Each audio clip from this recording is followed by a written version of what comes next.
안녕하십니까. 이 시간은 미련해 보이는 복음이라는 제목으로 여러분과 함께 말씀을 나누고자 합니다. 잠깐 기도하겠습니다. 성령님 이 시간도 도와주시어서 미련해 보이는 복음을 전파할 때 이 복음을 부끄러워하지 아니하고 성령의 나타남과 능력으로 전파하는 귀한 시간 되도록 주님 인도하여 주시고 이 방송을 듣는 이들의 마음의 문을 여시사 사람의 말로 받지 아니하고 하나님 말씀으로 받을 수 있도록 주님 인도하여 주시옵소서. 감사하며 예수 그리스도 이름으로 기도드렸습니다. 아멘. 예, 복음을 보는 시각에 대해서 먼저 한번 생각을 해보겠습니다. 고린도전서 1장 18절 십자가의 도가 멸망하는 자들에게는 미련한 것이요 구원을 얻는 우리에게는 하나님의 능력이라. 예, 이 오늘 전하는 이 미련해 보이는 이 복음이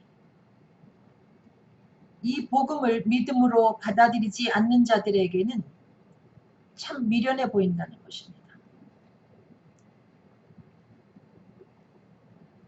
이 십자가의 도가 이 복음이 진리라고 그들 눈에는 보여지질 아니하고 참 바보스러운 복음, 어리석은 복음, 바보 같은 소리, 어리석은 소리 이렇게 느껴진다는 것입니다. 그러나 반면에 이 복음을 믿음으로 받아들이는 자에게는 이 복음이 우리에게 구원을 주시는 하나님의 능력이 된다는 것입니다. 그래서 오늘은 제가 믿지 아니하는 많은 사람들이 어리석게 보는 복음에 대해서 여러분에게 전하는 시간이 될 줄로 믿습니다. 그러면 복음은 무엇인가? 로마서 1장 2절 이 복음은 하나님이 선지자들로 말미암아 그의 아들에 관하여 성경에 미리 약속하신 것이라. 네. 하나님의 아들 예수 그리스도에 관한 이야기가 바로 복음입니다. 그런데 이 복음은 이 아들에 관한 이 복음은 성경에 미리 약속이 되어 있었다는 것이죠. 구약에 이미 이 아들 예수 그리스도를 통한 구원에 관한 복음을 미리 약속하셨다는 것입니다. 그러면 아들에 관한 이 약속은 어떻게 기록이 되어 있는가? 이사야 11장 10절 그날에 이새의 뿌리에서 한 싹이 나서 만민의 기요로 설 것이요 열방이 그에게로 돌아오리니 그 거한 곳이 영화로우리라. 구원자 예수 그리스도에 관하여 구약에 약속되어 있기를 이새의 뿌리에서 다시 말하면 다윗의 혈통에서 메시아가 올 것이다. 이와 같이 약속하고 있는 것을 볼 수 있습니다. 만민의 기요로 설 것이요 열방이 그에게로 돌아오리니 그 거한 곳이 영화로우리라. 메시아에 대한 예언이 이와 같이 이사야서 10장 10절에 기록된 것을 볼 수 있습니다. 그러면 예수는 구약에 약속된 대로 과연 다윗의 혈통에서 오셨는가? 한번 살펴보겠습니다. 누가복음 2장 11절 오늘날 다윗의 동네에 너희를 위하여 구주가 나셨으니 곧 그리스도 주시니라. 다윗의 혈통에서 오신 것은 물론 만민의 기호로 설 것이요 한 그 말씀대로 다윗의 혈통에서 오신 그 예수가 바로 우리의 구주, 우리의 그리스도, 우리의 메시아인 것을 알 수 있는데 이것은 이미 신약에 구약의 약속대로 오신 예수 그리스도를 우리에게 이야기하고 있습니다. 그 우물가의 여인이 예수님께 질문을 합니다. 메시아 곧 그리스도라 하는 이가 오실 줄을 내가 아노니 그가 오시면 모든 것을 우리에게 고하시리이다. 그 이야기를 들은 예수님이 그 여인에게 사마리아 여인에게 말씀하시기를 내가 바로 그다. 내가 너희가 그토록 기다려왔던 메시아다. 여러분, 메시아 이는 곧 그리스도고 그리스도는 곧 구세주를 의미합니다. 다 같은 뜻인 것을 알 수 있는데, 그러면 우리를 위해서 하나님이 구원자 보내주실 것, 다시 말하면 메시아를 보내주실 것을 약속하셨는데, 그 메시아가 이 세상에 오시면 어떤 일을 한다고 약속이 되어 있는가? 이사야 53장 6절을 보면 우리는 다 양 같아서 그릇 행하여 각기 제 길로 갔거늘 여호와께서는 우리 무리의 죄악을 그에게 담당시키셨도다. 네. 그 메시아가 오시면 하실 일이 우리 인류의 죄악을 짊어지고 우리의 죄악을 담당해서 돌아가신다는 거죠. 우리 죄를 대신해서 짊어지고 십자가에 돌아가실 것을 이와 같이 약속하는 것을 알 수 있습니다. 메시아가 하실 일은 죄를 없애는 일입니다. 근데 그분이 죄를 없애기 위해서 십자가에 못 박혀 돌아가셨는데, 그분에 대한 예언이 또 어떻게 되어 있는가? 시편 16편 10절에 이는 내 영혼을 음부에 버리지 아니하시며 주의 거룩한 자로 썩지 않게 하실 것임이니이다. 그분이 예수 그리스도께서 우리 죄를 짊어지고 십자가에서 돌아가시지만은 돌아가시고 끝이 나는 것이 아니라 주의 거룩한 자로 썩지 않게 하실 것임이라 부활을 약속하는 것을 알 수 있습니다. 왜? 그분은 그리스도이기 때문에, 참 메시아이기 때문에 우리 죄를 짊어지고 십자가에서 해결해서 돌아가시고 끝이 나지 아니하고 죽은 자 가운데서 부활할 것을 약속하신 것을 알 수 있습니다. 그럼 오신 예수 그리스도는 이 메시아에 관한 이와 같은 약속들을 다 이루셨는가? 고린도전서 15장 3절로 4절 내가 받은 것을 먼저 너희에게 전하였노니 이는 성경대로 구약에 예언된 대로 그리스도께서 우리 죄를 위하여서 죽으시고, 성경대로 예수님은 우리 죄를 짊어지고 십자가에서 죽으셨습니다. 그리고 우리 죄를 위하여 죽으실 뿐만 아니고 장사 지낸 바 되었다가 성경대로 거룩한 자로 썩지 않게 하실 것임이라는 그 예언의 말씀대로 사흘 만에 다시 살아나셨다. 오신 예수에 대한 기록입니다. 그러면 예수 그리스도의 부활의 의미, 우리 죄를 짊어지고 십자가에서 죽으시고 다시 사신 예수님의 부활의 의미는 무엇인가? 로마서 1장 4절 성결의 영으로는, 성령을 말하죠. 성령으로 죽은 자 가운데서 부활하여 능력으로 하나님의 아들로 인정되셨으니, 만약에 예수님이 내가 메시아다 하고 이 세상에 오셔서 우리 죄를 짊어지고 십자가에서 돌아가셨지만은 다시 살지 아니했다면 그분은 우리를 속인 것입니다. 그분은 우리가 기다렸던 메시아가 아니라는 것이죠. 그분이 죽은 자 가운데서 부활할 때 비로소 하나님이 우리들에게 약속한 메시아인 것을 알 수 있는데, 예수님은 죽은 자 가운데서 부활하셔서 우리 앞에 하나님이 보내신 우리의 메시아임을, 살아계신 하나님의 아들이심을 선언하셨습니다. 인정되셨다. 이와 같이 기록하고 있습니다. 그러면 여러분, 그리스도인들이 부르심을 입은 이유는 무엇일까요? 로마서 1장 1절 예수 그리스도의 종 바울은 사도로 부르심을 받아 하나님의 복음을 위하여 특정함을 입었으니, 예.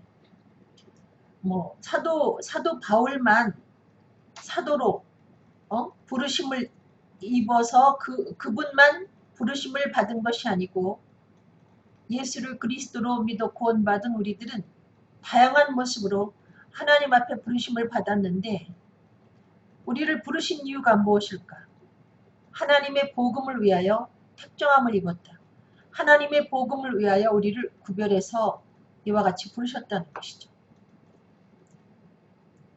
참 부담스러운 이야기인데 모든 그리스도인들은 하나님의 복음을 전할 의무와 책임이 있다는 것이죠.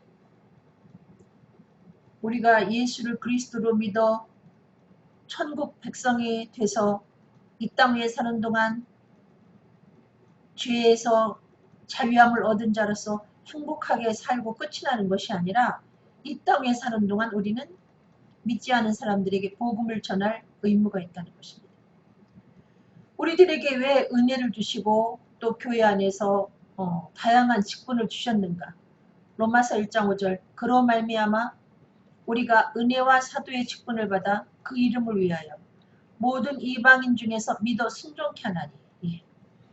우리들에게 은혜를 주셔서 우리에게 구원의 확신을 주시고 하나님 자녀가 되는 권세를 얻게 하시고 우리에게 천국 열쇠를 쥐어주신 이유는 예수 그 이름을 위하여 복음의 주체가 되시는 예수 그리스도의 이름을 위하여 모든 믿지 않는 사람들 가운데서 복음을 전해서 그들로 예수를 그리스도로 믿어 순종케 하는데 목적이 있다는 것이죠. 우리에게 괜히 은혜를 주신 것이 아니라 제가 그 전에 처음에 예수를 영접하고 성령 받았을 때 너무나 행복해가지고 눈물을 너무 많이 흘렸죠. 너무 감격해가지고 나 같은 죄인 살리신 그 노래 시작만 하면 눈물이 쏟아지고 응? 찬송만 부르면 눈물이 쏟아지고 기도해도 눈물이 쏟아지고 남들이 볼 때 저 여자는 참 많은 죄를 졌는가 보다. 물론 제가 죄인이지요. 근데 어쨌든 그 지옥 형벌 받을 나를 예수 그리스도의 은혜로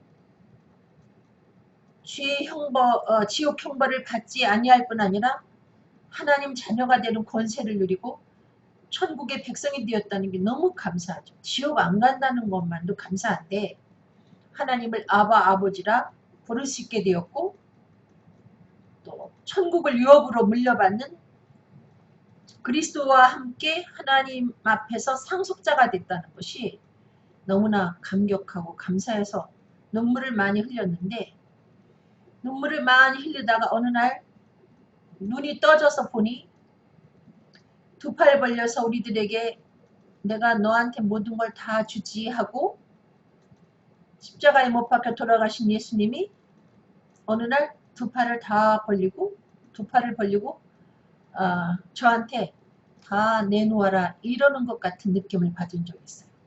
그분이 생명을 내놓으시고 우리에게 모든 것을 다 주셔서 너무나 감격하고 감동을 받았는데 어느 날은 그분이 두 팔을 벌리고 다 내놔. 네 목숨까지 내놔 하면서 복음을 위해서 저를 부르시는 것을 느꼈습니다.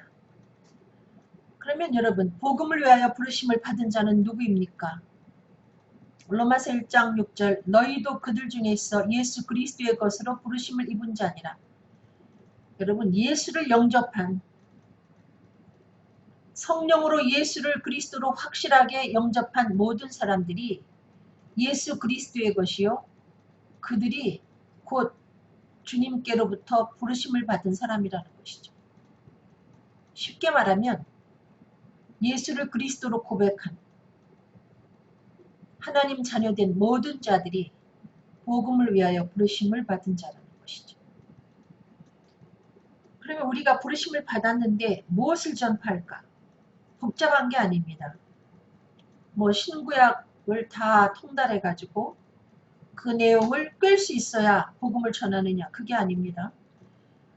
우리가 전파해야 되는 복음의 내용은 고린도후서 4장 5절 우리가 우리를 전파하는 것이 아니라 오직 그리스도 예수의 주되신 것과 또 예수를 위하여 우리가 너희의 종된 것을 전파합니다. 여러분 복음은 어렵지 않습니다. 복음은 길지도 않습니다. 복음은 복잡하지 않습니다. 복음은 아주 단순합니다. 쉽습니다. 여기 말씀하신 그대로 복음이 무엇이냐, 무엇을 우리가 전파해야 되느냐, 그리스도 예수의 주 되신 것과 이 얘기입니다. 예수가 그리스도다. 예수께서 우리의 죄를 위해서 죽으시고 다시 사신 우리의 구세주다. 이 사실을 전파해야 된다는 것이죠. 이것만 우리가 잘 전파하면 우리가 전하는 복음을 통해서 구원의 역사가 이루어집니다. 그리고 여기 또 예수를 위하여 우리가 너희의 종된 것을 전파함이라. 여러분, 복음을 전파하는 자가 결코 군림할 수 없는 거죠. 목에 힘주고 목신소리 일부러 해가면서 무슨 그 복음을 받는 자들에게 마치 본인이 어떤 큰 혜택을 주는 것처럼 군림하는 것은 복음 전파하는 사람의 자세가 아니라는 거죠. 마치 복음을 받는 자들의 종이 된 것처럼 섬기는 마음으로 복음을 전파할 때 비로소 그들 가운데 구원의 역사가 이루어진다는 것입니다. 자신을 전파하지 말고 예수가 하나님의 아들 그리스도이심을 전파하는 것입니다.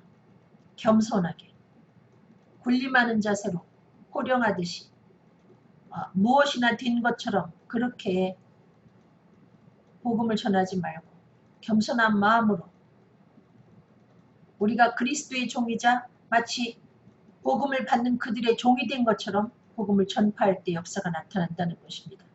마태복음 16장 15절로 16절 가라사대 너희는 나를 누구라 하느냐 시몬 베드로가 대답하여 가로되 주는 그리스도시요 살아계신 하나님의 아들이시니이다. 예. 만약에 우리나라의 그 명문대를 들어가기 위해서 마치 한 가지 문제가 출제된다. 그래서 그 출제되는 그 문제의 답을 정확하게 쓰면 명문대에 들어갈 수 있다. 그런다면 사람들이 도대체 그 문제가 뭘까? 그 문제가 좀 유출돼 가지고 자신의 손에 들어오기를 간절히 원할 건데 그 명문대학을 들어가는 것보다 더 귀한 천국에 들어가는데 문제가 한 가지 있습니다. 그 문제에 대해서 정확한 답을 하기만 하면 그에게 그 어마어마한 천국의 열쇠가 주어지는데 그 문제가 뭐냐? 예수님이 나를 누구라 하느냐? 너는 나를 누구로 생각해? 이 문제라는 것이죠. 예수님의 공적인 생애를 마치고 사람들에게 물었습니다. 사람들이 나를 누구라 하되 이러이러하다 하더이다. 예수님이 그러면 너희는 나를 누구라 해? 베드로가 대답하기를 주는 그리스도시요 살아계신 하나님의 아들이십니다. 이렇게 대답을 했습니다. 아까 여러분에게 소개한 그 말씀 예수님은 살아계신 하나님의 아들이고 우리를 구원하기 위해서 오신 우리의 구세주입니다. 이 같은 답을 드렸을 때 예수님이 바요나시모나 참 내가 복이 있다. 이것을 내게 알게 하니는 사람이 아니고 성령이다. 그러면서 내가 너한테 천국 열쇠를 줄게. 여러분 이 시간 제가 이렇게 여러분 앞에서 어리석어 보이는 복음을 전파하고 있는데 이미 여러분 마음으로 예수는 살아계신 하나님의 아들이고 그분이 우리 죄를 위해서 십자가에서 죽으시고 하나님의 아들이기 때문에 하나님의 능력으로 다시 사신 나의 구세주다 하고 여러분이 마음으로 믿고 입으로 시인한다면 그 사람은 진정으로 마음으로 믿고 입으로 시인했다면 그 사람은 이미 천국 열쇠를 소유한 자가 된다는 것이죠. 다른 복잡한 그 문제를 내지도 않고요. 다른 복잡한 대답을 원치도 않습니다. 예수님이 몇 년도에 이 땅 위에 오셨고 몇 년도에 돌아가시고 또 어디서 부활하셨느냐 이런 질문 없습니다. 그냥 2000년 전에 이 땅 위에 오신 그 예수를 너는 누구라고 생각하느냐? 근데 많은 사람들이 입으로는 주는 그리스도시요 살아계신 하나님의 아들이다 이렇게 고백을 하고 따라합니다. 고백이 아니고 따라하지요. 그렇지만 중요한 것은 마음으로 믿지 않는다는 것입니다. 어디까지 믿는가? 예수는 역사적으로 존재했던 참 존경할 만한 분. 저도 그 고등학교 다닐 때 존경하는 인물 하면은 예수를 그리스도로 믿지 아니하면서도 어릴 때 교회 나가서 들은 예수에 관한 이야기 때문에 그냥 예수 그렇게 써버렸어요. 존경하는 인물까지는 제가 믿었지만은 예수를 나의 구세주, 살아계신 나의 구세주로까지는 믿지 못했기 때문에 제가 초등학교 5학년 때까지 교회를 다니고 교회를 떠나게 되었습니다. 그러면 만약에 어떤 이가 예수를 역사적인 인물로까지 믿고 교회를 다니면서도 부활하신 예수로 믿지 못한다면 어떤 현상이 나타나는가? 고린도전서 15장 12절 그리스도께서 죽은 자 가운데서 다시 살아나셨다 전파되었거늘 너희 중에서 어떤 이들은 어찌하여 죽은 자 가운데서 부활이 없다느냐. 여러분 예수의 부활을 믿지 못하면 예수를 믿어 구원받은 사람들의 죽은 자 가운데서 부활하는 것도 믿지 못하게 되어 있습니다. 예수의 부활을 믿지 못하면서 우리가 신앙생활을 한다는 것은 참 어리석은 것이죠. 인생이 한 번 죽는 죽음으로 끝이 난다면 여러분 굳이 예수 믿을 필요가 뭐 있겠습니까? 흙으로 돌아가서 아무것도 모른다면 우리에게는 구세주가 필요치 않습니다. 저 같으면 굳이 구세주를 찾지 않습니다. 우리의 인생이 한 번 죽는 죽음으로 악인이나 착하게 살던 사람이나 뭐 착하게 살아도 똑같이 죄인이죠. 모든 사람이 죽어서 그냥 한 줌 흙으로 돌아가는 것으로 죄의 대가가 끝이 난다면 저는 예수를 믿지 않겠습니다. 그러나 성경에 기록된 대로 한 번 죽는 것은 사람에게 정하신 것이요 그 위에 하나님의 심판이 있기 때문에 이유는 우리가 죄인이기 때문에 그러므로 예수 그리스도의 부활을 믿지 못할 때 우리의 부활도 없고 더불어 우리가 이렇게 제가 복음을 전파하지 않아요? 이 시간 예배 드리고 와서 고단한 중에 복음을 전하는데 이렇게 전파하는 이 복음 전파도 쓸데없는 짓이다 이거예요. 우리가 예수 그리스도를 믿는 믿음도 헛것이 되어버린다는 거죠. 아무런 소득이 없죠. 쓸데없는 짓을 하고 있는 거죠. 신앙생활하는 것 자체도 무의미하게 된다는 것입니다. 예수의 부활이 없고 우리의 부활이 없다면 이 모든 것이 헛된 것이다. 헛것이다. 이와 같이 성경은 말하고 있습니다. 예수 그리스도께서 다시 사신 것이 없으면 우리 믿음만 헛된 것이 아니고 우리는 여전히 죄 가운데 있다는 것이죠. 우리는 미안하지만 지옥 형벌을 여전히 두려워하는 중에 살아가야 된다는 것이죠. 왜? 예수가 가짜 메시아였기 때문에 죽고 끝났기 때문에 다시 살지 못했기 때문에 그분은 구세주라고 하면서 우리를 속인 거죠. 예수의 부활을 믿지 못한다면 우리는 다른 또 메시아를 기다려야 됩니다. 고린도전서 15장 20절 그러나 이제 그리스도께서 죽은 자 가운데서 다시 살아 잠자는 자들의 첫 열매가 되셨다. 예수님이 사실은 죽은 자 가운데서 다시 살아나셨습니다.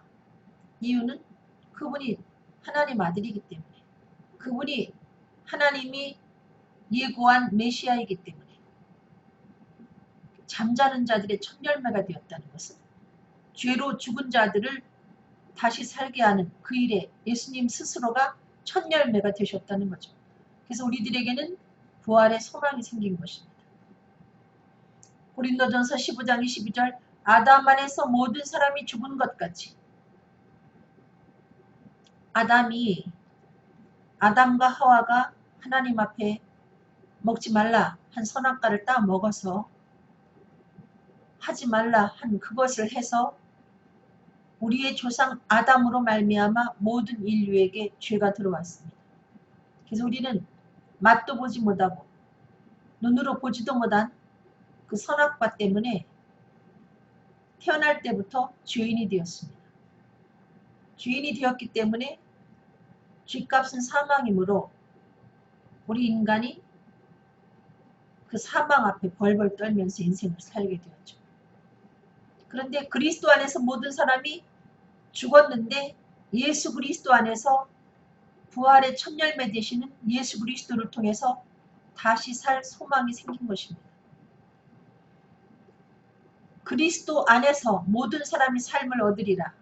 이 얘기는 예수를 그리스도로 믿기만 하면 아무리 흉악한 죄인이라도 예수님처럼 부활해서 주님과 함께 살게 된다는 거죠. 정말 제가 이렇게 여러분에게 이 말씀을 전하면서도 이 듣는 입장에서 보면 참 바보 같은 소리 한다. 그렇게 죄인이 죄를 쉽게 면해서 천국을 가게 된다면 천국 못 갈 인간이 누가 있어? 이렇게 하면서 마음으로 비웃는 사람이 있을지 모르겠습니다. 그러나 여러분, 중요한 것은 이 예수를 그리스도로 믿는 믿음은 아무나 가질 수 있는 게 아니라는 거죠. 이 똑같은 복음을 전한다 해서 누구나가 이 믿음을 가질 수 있는 것은 아니죠. 생각해 보십시오. 2000년 전에 죽은 그 예수를 눈으로 보지도 못했는데 그 예수가 내 죄를 위해서 죽으시고 다시 살아나신, 부활을 목격하지도 못했는데 다시 살아나신 나의 구세주다. 그렇게 믿는다는 것이 얼마나 기적 같은 일입니까? 이것은 하나님이 우리들에게 선물로 주셔야 믿을 수 있는 그와 같은 것이기 때문에 이렇게 복음이 쉽고 어리석어 보여서 이 이야기를 통해서 천국 못 갈 사람이 없고 다 구원받을 것 같지만은 실제는 그렇지가 않다는 것이죠. 이게 쉬운 복음이지만 그렇게 구원이 쉬운 것은 아니라는 거예요. 고린도전서 15장 23절 그러나 각각 자기 차례대로 되리니 먼저는 첫 열매인 그리스도요. 다음에는 그리스도 강림하실 때 그에게 붙은 자요. 여러분 그리스도 안에서 모든 사람이 삶을 얻으리라. 예수 그리스도 안에 들어오면 살게 된다는 거죠. 우리가 아이들이 놀이할 때 둥그란 원을 그리고 이 안에 들어오면 상대가 터치를 해도 죽지 않아요. 그것처럼 예수 그리스도가 마련해 놓으신 그 구원의 선 안에 누구든지 믿고 들어오기만 하면 삶을 얻게 되는데 이렇게 예수를 그리스도로 믿은 사람들은 첫 열매 되신 예수 그리스도가 강림하실 때에 우리가 주님께 붙어있는 자가 되었으므로 함께 부활을 하게 된다는 것입니다. 그에게 붙은 자는 예수 그리스도에게 믿음으로 붙어있는 자는 예수님 다시 오실 때 주님처럼 부활해서 영생을 얻게 된다는 거예요. 그러면 복음을 전하는 자의 자세는 어떠해야 될까요? 로마서 1장 16절 내가 복음을 부끄러워하지 아니하노니 이 복음은 모든 믿는 자에게 구원을 주시는 하나님의 능력이 됨이라. 첫째는 유대인에게요 또한 헬라인에게로다. 예. 이 복음을 전하는 자 어리석어 보이는 복음이지만 미련해 보이는 복음이지만 이 복음은 믿는 자에게 구원을 주시는 하나님의 능력이기 때문에 결코 복음 전하는 자가 이 복음을 부끄러워해서는 안 된다는 거죠. 이 복음은 자랑스러운 것입니다. 대단한 것을 전하고 있는 겁니다. 제가 이 시간에. 예, 조그만 셋집에서 제가 복음을 전하고 있습니다만은 저는 이 복음 전하는 것이 너무나 자랑스럽습니다. 이유가 무엇인가? 이 복음을 듣고 누군가가 이 예수를 살아계신 하나님의 아들 또 자신의 구세주로 믿기만 한다면 그에게 천국이라는 영광스러운 기업이 유혹으로 주어지기 때문에 골치 아픈 죄에서 완전히 해방이 되고 감히 하나님의 자녀가 되는 권세까지 얻고 실제로 이와 같은 역사가 이루어지기 때문에 제가 전파하는 복음은 너무나 귀한 것이고 전파하는 이 일은 자랑스러운 거죠. 전 세상에 글쎄 저한테 뭐 그런 걸 제안할 사람이 있지도 않겠지만 어떤 사람이 복음을 전할 것이냐 이 일을 할 것이냐 그렇게 이야기한다면 저는 당연히 복음 전하는 일을 선택하죠. 응? 글쎄 말이죠. 예를 들면 누가 저한테 응? 내가 너한테 이런 높은 자리 줄게. 복음 전하는 일 때려치고 이거 해볼래? 절대 저는 그 일을 하지 않습니다. 이 일보다 더 귀한 게 없기 때문에. 그렇다고 뭐 이 땅 위에 있는 모든 직업을 갖고 있는 사람들을 제가 경멸하는 것이 아니라 그만큼 복음이 가치가 있다는 거죠. 복음 전할 때 유의사항은 뭐냐? 고린도전서 2장 4절 5절 내 말과 내 전도함이 지혜의 권하는 말로 하지 아니야. 예. 복음 전할 때 저도 어떤 때 멋지게 복음을 전해봐야지 이런 생각을 할 때가 있습니다. 그리고 말도 한마디도 한 단어도 안 틀리고 잘 전해봐야지. 말씀을 잘 정돈해가지고 마치 그냥 잘 다듬어진 요리처럼 다듬어서 예쁘게 올려놓은 그 요리처럼 그렇게 한번 해봐야지. 근데 그렇게 하면 결국은 실패하더란 말이에요. 혀가 꼬이고 갑자기 버벅거리고. 이 복음이라는 것은 내 지혜의 나의 그 지혜의 권하는 말로 내 말과 내 전도함이 지혜의 권하는 말로 하지 아니해야 된다는 거죠. 멋스럽게 멋을 부리면 실패한다는 거예요. 내가 멋지게 해봐야지. 벌써 이 출발부터가 잘못됐다는 거죠. 오로지 성령님께 의지하고 성령의 도우심을 따라 다만 성령의 나타남과 능력으로 할 때 그 하나님의 능력에서 주어지는 믿음이 그 사람에게 들어가고 그래서 그에게 구원의 확신이 생긴다는 것입니다. 복음은 성령으로 전해야 된다는 거죠. 그래서 무시로 성령 안에서 기도해서 성령 충만한 가운데 성령의 인도하심을 따라 성령을 의지하고 전파할 때 역사가 나타나는 거지. 내가 아무리 말씀을 많이 준비하고 연습을 열심히 해서 전해도 실패하게 돼 있다는 거죠. 이유가 무엇인가?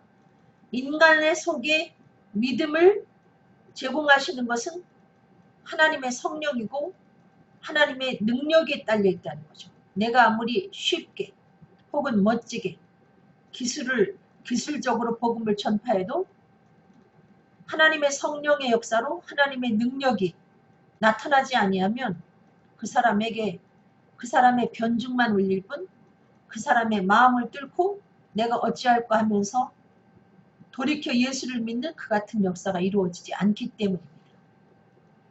그러면 성령으로 복음을 전하기 위해서 필요한 것은 무엇일까요? 사도행전 4장 31절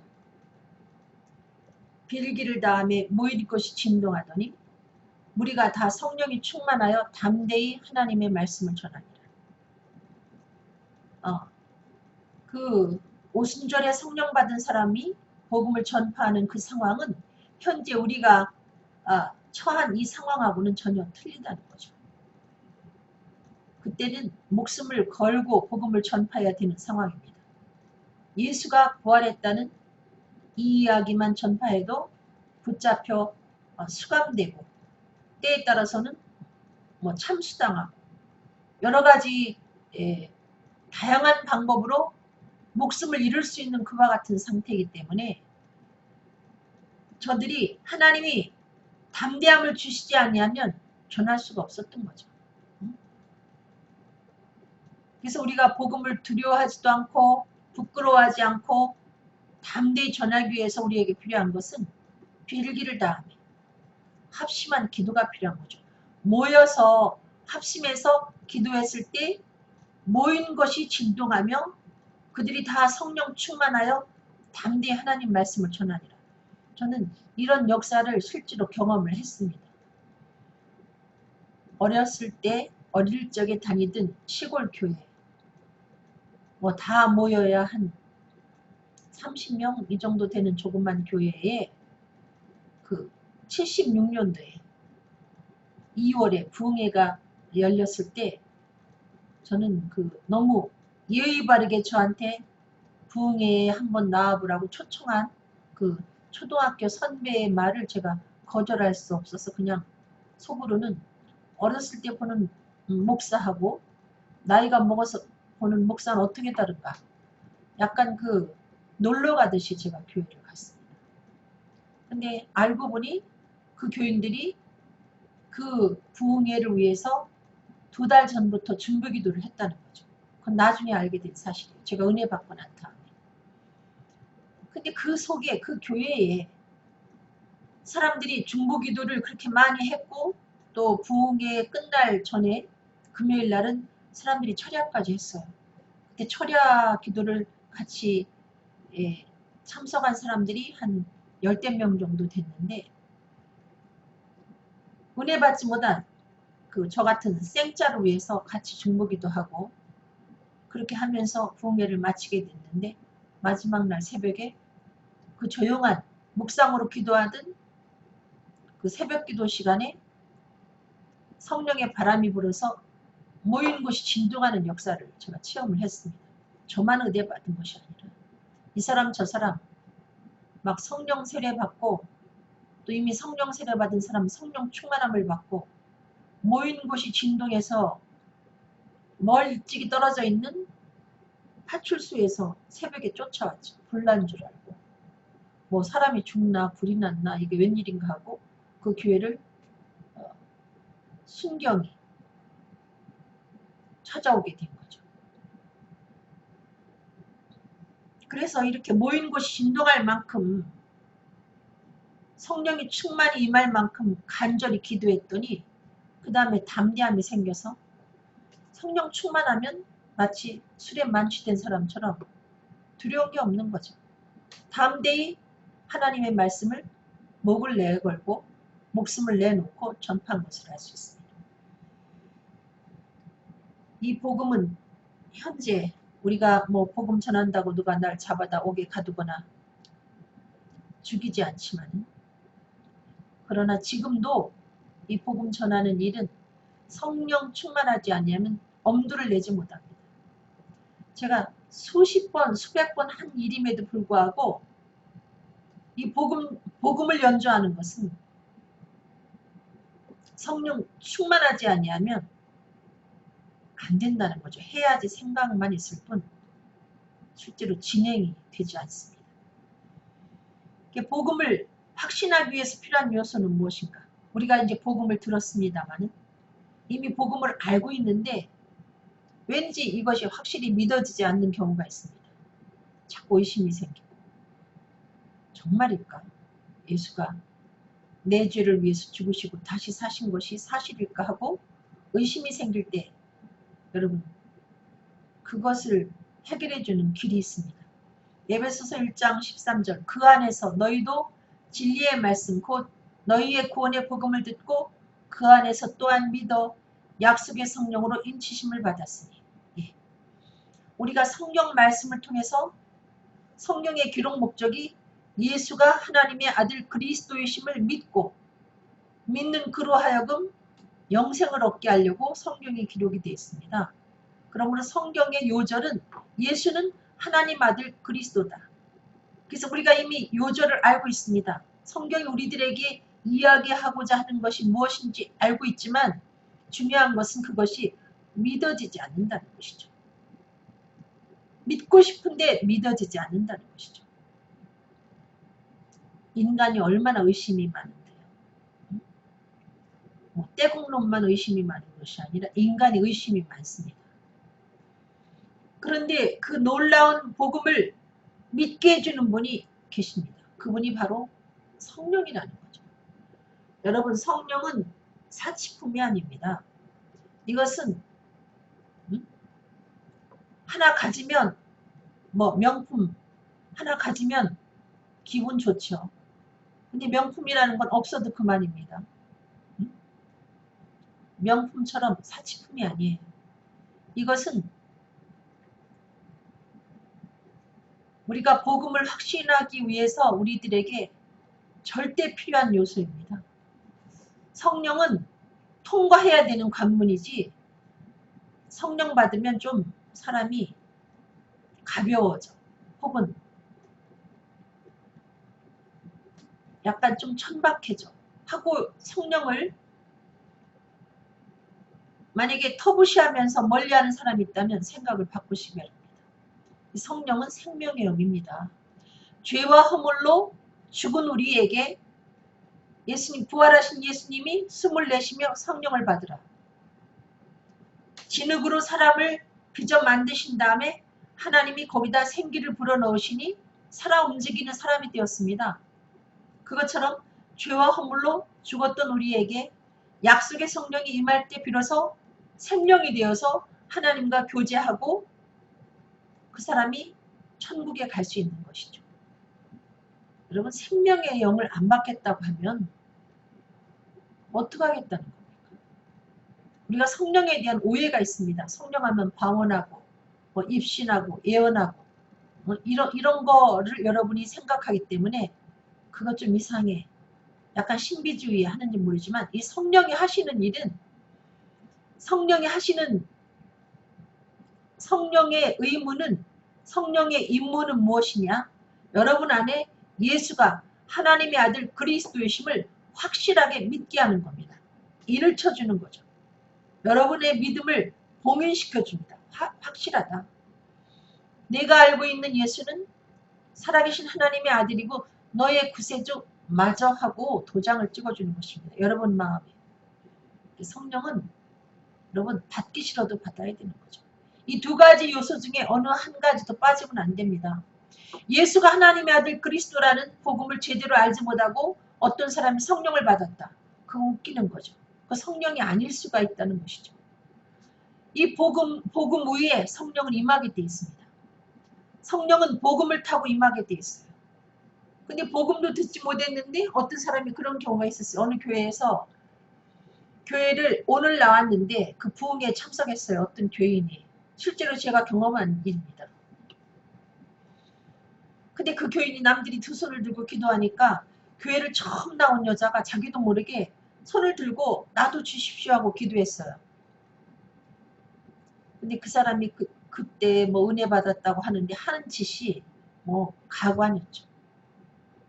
성령이 새벽에 자기를 깨워가지고 그 입술에다가 빨간 루즈를 발라라.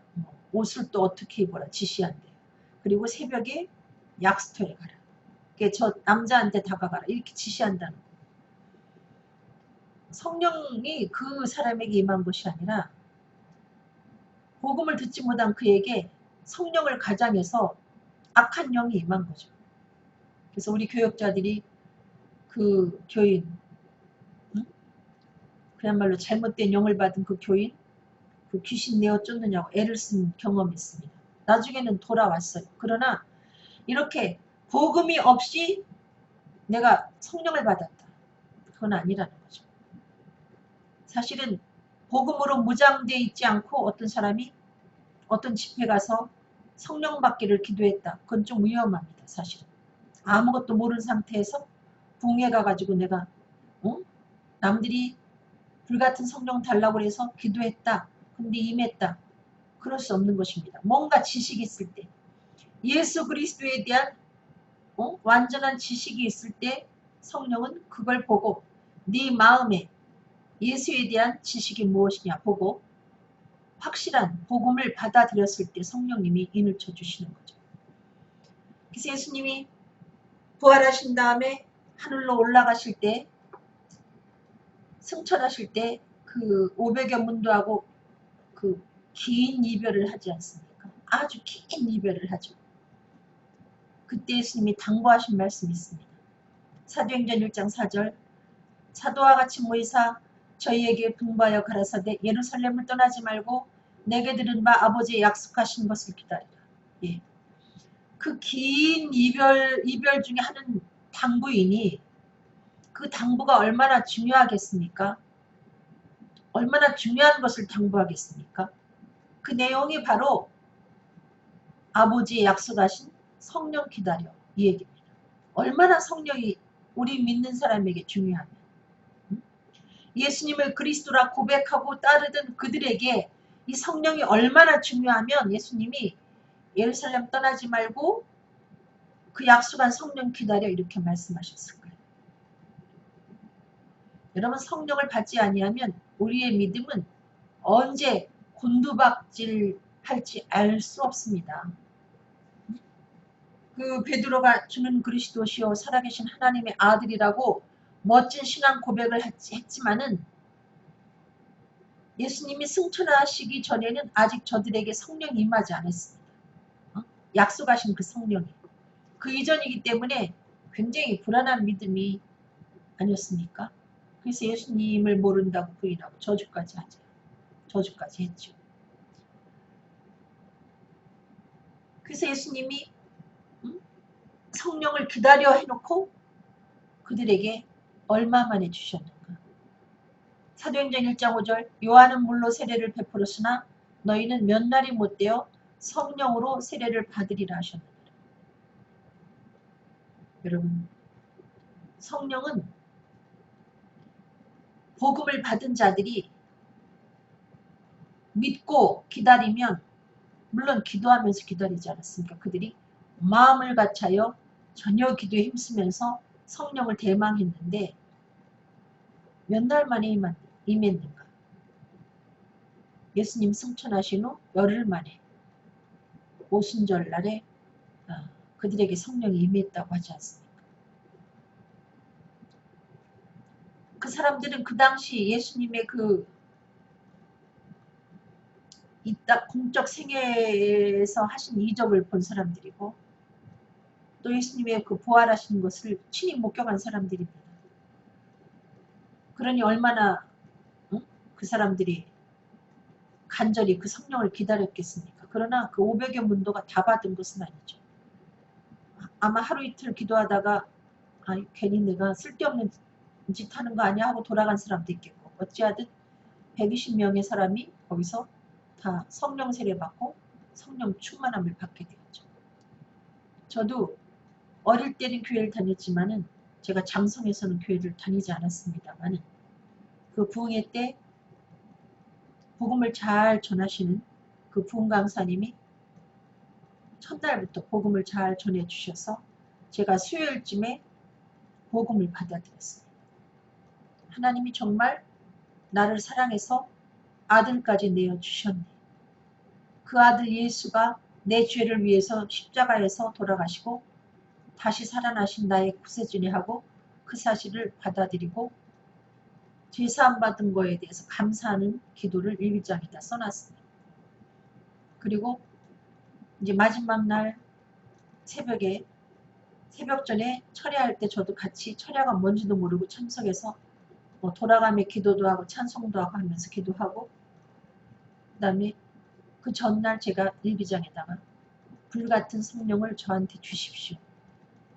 그리고 그때 그 철야하는 날 어떤 말씀을 전도사님이 전했는가 하면은 너는 본보도 믿느냐 보지 않고 믿는 자가 복되다 이 말씀을 전해주실 때 저는 하나님 저는 보고 믿어야 되겠습니다. 저한테 하나님의 능력을 보여주십시오 하고 기도를 했습니다. 그 철회할 때. 그랬더니 하나님이 마지막 날 토요일 날 새벽에 새벽 4시에 목사님 설교하기 바로 전에 성령 세례를 저에게 주셨습니다. 그러니까 날수로 따지면 월요일부터 화, 수, 목, 금, 토 5일 만에 성령을 받은 것이죠. 근데 비단 저한테만 그런 게 아니고 저는 그 당시에 그렇게 성령을 빨리 주지 않냐면 제가 문제를 일으킬 그와 같은 과도기에 있었기 때문에 급하게 주셨는지 모르겠습니다만 진지한 마음으로 정말 간절한 마음으로 복음을 받고 성령을 기다리면 기도하고 기다리면 몇 날이 못 되어 성령을 반드시 주신다는 것이죠. 성령 세례를 통해서 생기는 내적 변화가 뭐냐? 제가 성령을 받으니까 디도서 3장 6절로 7절처럼 성령을 우리 구주 예수 그리스도로 말미암아 우리에게 풍성히 부어주사. 예, 성령이 세례라는 건 풍성히 내게 임하는 걸 말하거든요. 그랬더니 제가 이게 은혜 받은 것이구나 이걸 알게 되더라고요. 이게 은혜, 나 은혜 받았어. 그때 그랬죠 제가.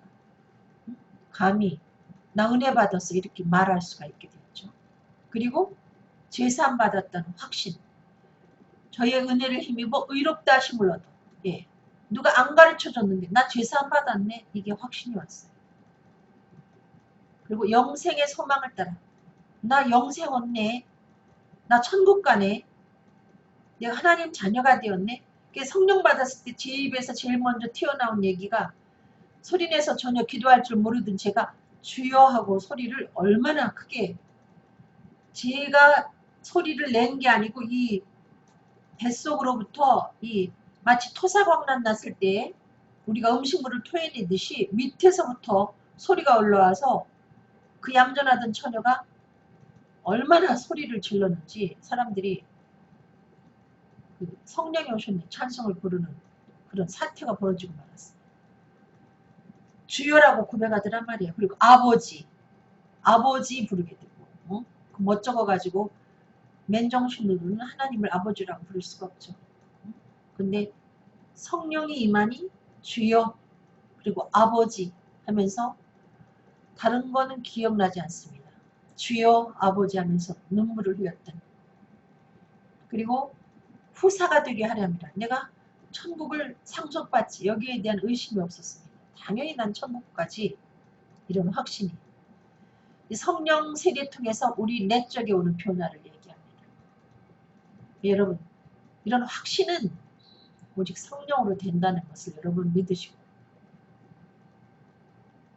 우리의 힘으로는 가질 수 없는 것들 아닙니까? 내가 어떻게 은혜를 받습니까? 내가 어떻게 하나님 앞에 의롭다 인정을 받을 수 있습니까? 어떻게 내가 영생의 소망을 가질 수 있습니까? 어떻게 하나님의 후사가 되어서 천국을 내가 가질 수 있습니까? 이 모든 것들을 성령님이 확실하게 내 손에 들려주십니다. 성령 세례 후 일어나는 외적인 변화. 그러면 이제 뭐 제 경우가 다 맞다는 건 아니고 성경에 나오는 사람들의 이야기를 들어보면 저하고 일치하더란 말이에요. 사도행전 1장 8절 오직 성령이 너희에게 임하시면 너희가 권능을 받고 예루살렘과 온 유대와 사마리아와 땅끝까지 이르러 내 증인이 되리라. 성령 받으니까 그 남한테 말 붙이기 싫어하고 남이 말을 붙여오는 것도 싫어하고 이 쌀쌀맞은 처녀가 그 비포장도로를 버스를 타고 50분을 가면서 기적 같은 거는 내 옆에 앉았던 사람이 남자인지 여자인지 그 기억은 없고 제가 50분 동안 그 시끄러운 시골길 달려가는 버스 안에서 쉰 목을 가지고 복음을 전했다는 거 아닙니까? 얼마나 무식하게 전했는지 모르겠어요. 제가 아마 무식하게 분명히 전했을 것입니다. 처음에 제가 은혜 받고 제 친구가 남자친구를 사귀고 있는데 뭐 그 당시는 그렇게 흔하지 않았죠. 근데 그 남자친구가 좀 나이가 먹었는데 이 여자아이로 하여금 어떤 때는 교회도 잘 출석 못하게 붙잡고 있고 하니까 제가 어느 날 제가 실수한 거죠. 저는 기억을 하지 못하고 있는데 그 친구 말에 의하면 그 남자친구 보고 제가 마귀라고 했다는 거예요. 저는 그런 실수도 하면서 어쨌든 제가 복음을 전했습니다. 아마 그날도 무식하게 알지도 못하면서 뭐라고 했는지는 모르지만 확실한 건 제가 예수를 믿으라고. 그 감격 때문에 견딜 수 없는 마음으로 50분 동안 어쨌든 나름대로 다듬어지지 않는 복음을 전하는 걸 정말 기억을 하고 있습니다. 이게 진리예요. 성령이 우리에게 임하면 우리 마음속에 넘치는 확신이 있어요.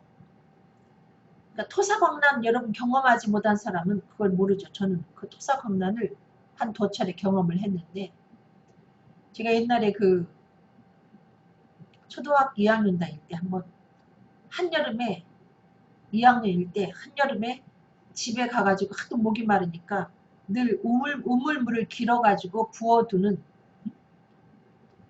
가마솥이 있었어요. 그래서 그것도 우물물에서 길어온 물인 줄 알고 제가 너무 목이 마르니까 바가지로 그 물을 퍼가지고 꿀꺽꿀꺽 삼켰어요. 근데 물이 이상하더란 말이에요. 맛이. 꿀꺽꿀꺽 삼키고 엄마 이 물이 뭐야 그랬더니 우리 엄마하고 언니가 버선발로 뛰어나왔어요. 바느질을 하다가. 그래도 우리 언니가 하는 소리가 그거 잿물이야 그래요. 그래서 이불을 삶으려고 옛날에 이불 그 광목으로 된 이불 있지 않습니까?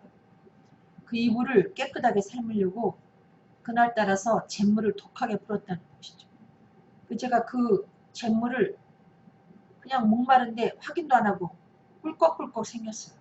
한참을 어쨌든 얼마큼 먹었는지는 모르지만 꿀꺽꿀꺽 생겼어요. 그 잿물이라고 하니까 그 당시는 사람들이 자살할 때 잿물을 먹었거든요.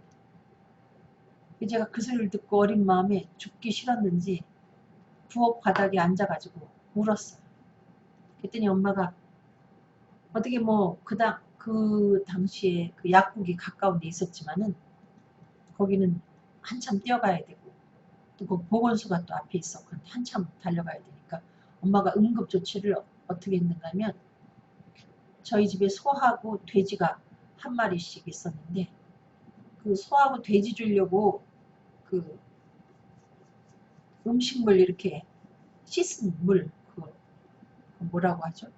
그 구정물을 큰 항아리에다가 담아뒀는데 여름이라 그 꼼팽이가 슬었어요. 그래서 꼼팽이 슬은 그 물을 우리 엄마가 떠가지고 그게 뭐 약간 그 알칼리성하고 뭐가 산성하고 맞아 떨어지는지 엄마가 어디서 무슨 얘기를 들었는지 모르지만은 그 구정물을 바가지에다 떠서 저한테 먹게 했는데 제가 안 죽으려고 그 구정물을 그냥 막 꿀꺽꿀꺽 생겼습니다.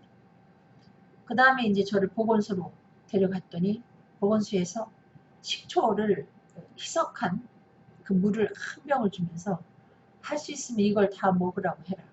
그리고 토하게 해라 해가지고 제가 그걸 집에 와서 그 한 병을 다 먹고 토해 보려고 손가락을 제 목에다가 아무리 넣어도 토해지지가 않았어요. 영원히 토하지 않았습니다. 그래서 저는 죽는 줄 알았어요. 내가 잿물을 먹었으니까 어느 날엔간 죽을 거야. 이렇게 생각했는데 제가 2학년 때까지 엄청 늘 아팠어요. 어디가 아픈지 모르지만 늘 시름시름 아팠는데 제가 죽지 않고 오히려 그 후로 조금 더 건강해져 가지고 응?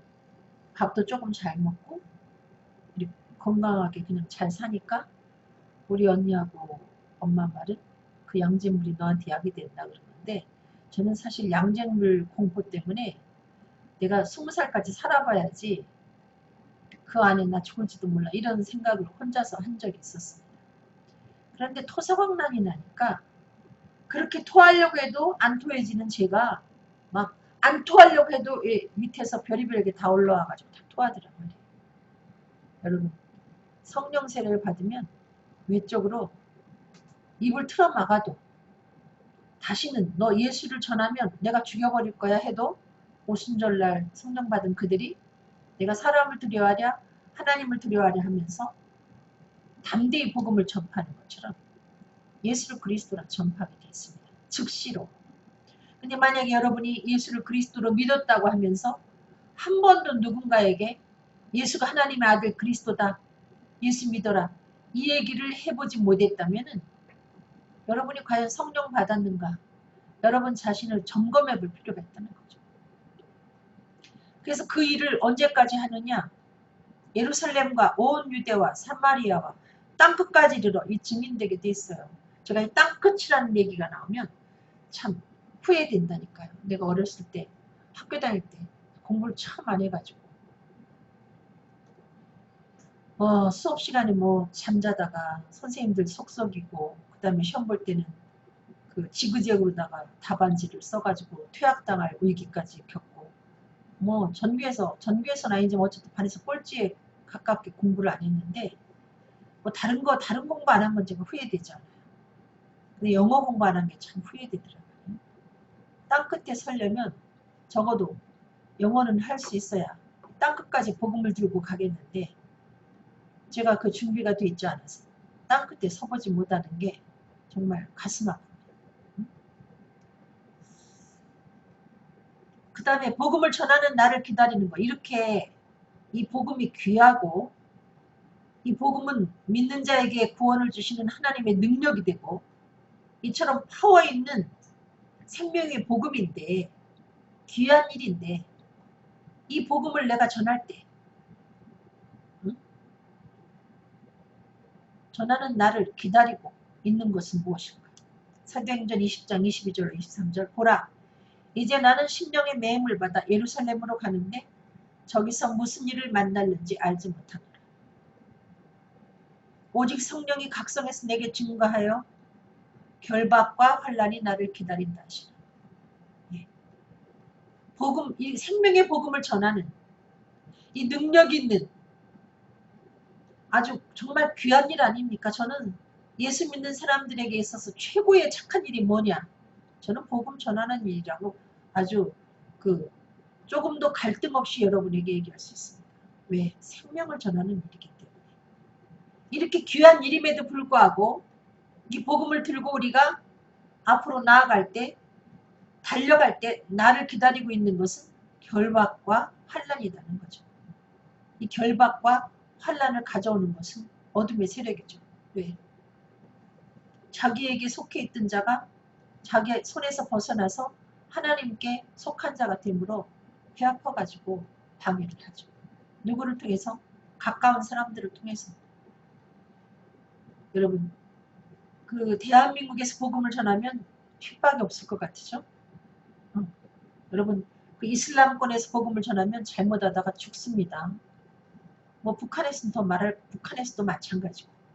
근데 대한민국에서 여러분 복음을 전할 때 사람들이 교회 안에서 박수 칠 것 같으죠. 당신 참 훌륭한 일을 합니다. 환영합니다. 내가 위에서 기도해 줄게 하고 지지할 것 같죠. 그렇지가 않다는 거죠. 사도 바울이 복음을 전할 때 하나님을 잘 경외한다고 하는 유대인들의 방해가 얼마나 심했습니까? 사도 바울을 죽여버리려고 하지 않았습니까? 지금도 교회 안에도 마찬가지고 믿는 사람들 가운데도 마찬가지고 이 생명의 복음이라는 것은 그렇게 갈채받고 그러는 일이 아니라는 거죠. 외롭고 고독한 길이에요.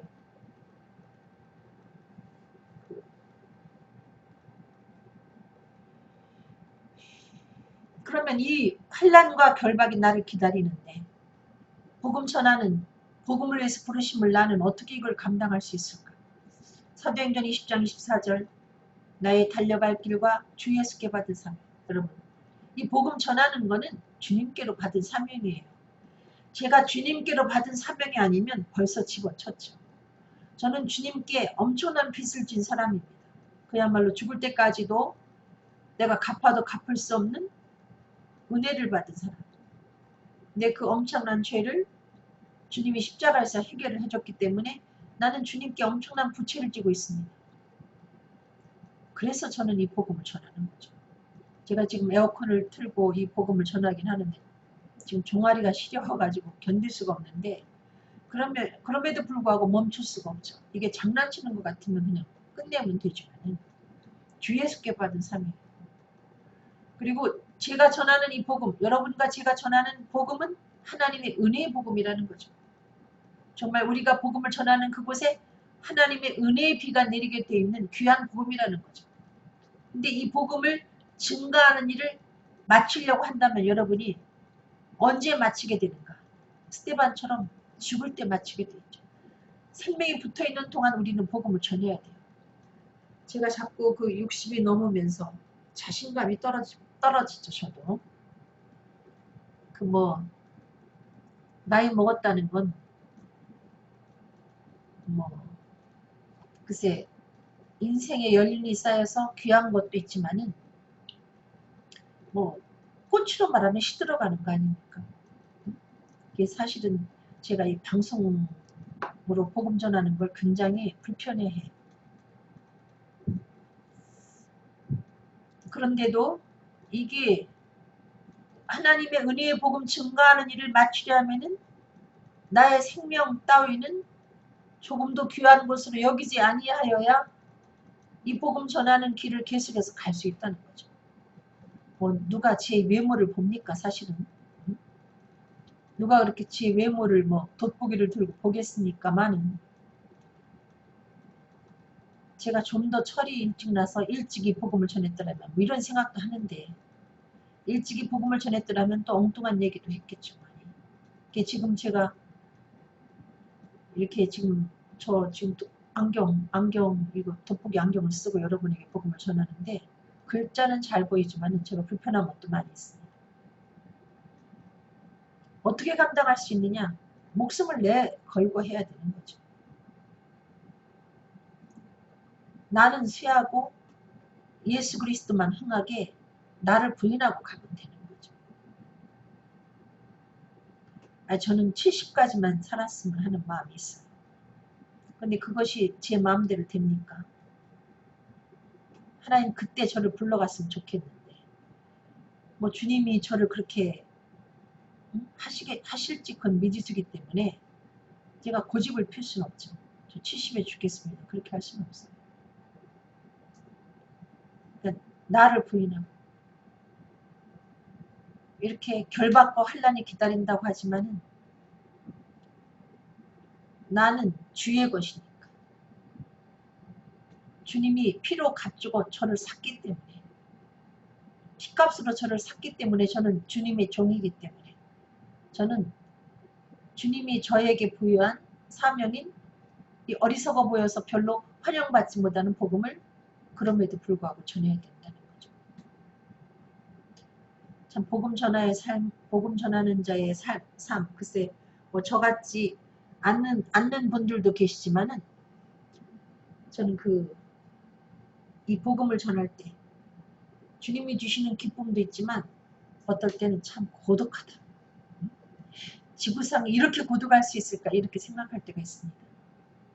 복음 전하는 그 삶이라는 것은 고독한 러너와 같죠. 마라토너와 같아요. 그냥 홀로 뛰는 거죠. 근데 홀로 뛰지만 우리는 홀로가 아니라는 거.